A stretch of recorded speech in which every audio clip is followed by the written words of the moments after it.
चौबे जी, क्या लग रहा है इसमें थोड़ी सी गलती हो गई, थोड़ी किरकिरी भी हो गई। अब जब सब कार्रवाई हुई है तो क्या वो ये माने कि काफ़ी हद तक डैमेज कंट्रोल भी हो गया है? देखिए मोहन भाई, वो खेती कब से हो रही थी ये एक जांच का विषय है। 1 साल से हो रही थी, 2 साल से हो रही थी, और अब तो चूंकि उसको हिरासत में ले लिया है, वो पुलिस ने मेरे ख्याल से सारी चीज़ें उसे उगलवा भी ली होंगी। जी जी। तो अब वो जो उसने बताया है सत्य, वो अब जनता के सामने आना बहुत ज़रूरी है। जनता को ये बताए कि वो कैसे कर रहा था, क्या उसने किया था, कहाँ से बीज लाया था, किन लोगों के उसमें था, और अभी तक उसने किन किन लोगों को ये अफीम बेची है। अगर ज़्यादा दिनों से काम कर रहा था तो निश्चित फसल उसने यहाँ से निकाली है, क्योंकि अफीम की खेती क्या है कि ये फूल से काम नहीं चलता, ये पूरी प्रोसेसिंग है। अफीम एक्चुअली प्रोसेस होकर बिकती है, ये तो सिर्फ फूल लगा हुआ है, कच्ची फल है।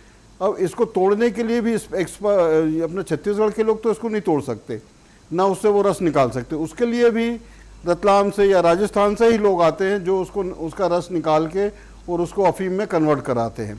तो ये एक लंबा ट्रांसपेरेंसी वाला खेल था, लेकिन इतना बड़ा खेल अगर उस आदमी ने किया है तो उसके तार निश्चित ही इंटर स्टेट जुड़े होंगे, क्योंकि ये ना तो छत्तीसगढ़ में बिकने वाली चीज़ है और ना आसपास के जिलों में। ये तो या तो मध्य प्रदेश, राजस्थान, ये यहाँ वहाँ जाके ही बिकने वाली चीज़ है।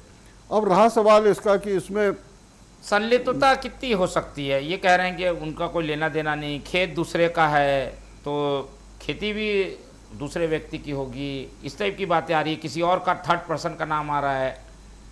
देखिए मोहन भाई, जो पकड़े गए हैं उनको अच्छे से पता था कि ये खेती किस चीज़ की हो रही है।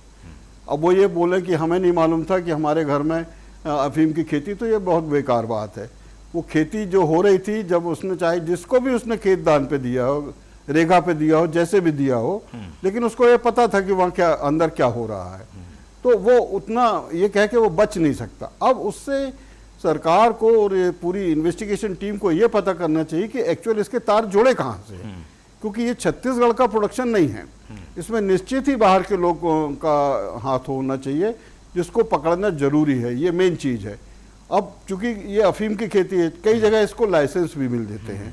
राजस्थान में लाइसेंस प्रक्रिया है, मध्य प्रदेश में भी लाइसेंस प्रक्रिया है, लेकिन जिस तरीके से हष्ट पुष्ट पौधे ये दिख रहे हैं, तो छत्तीसगढ़ की भूमि में इसकी खेती अच्छी तरह से हो रही है, हो सकती है।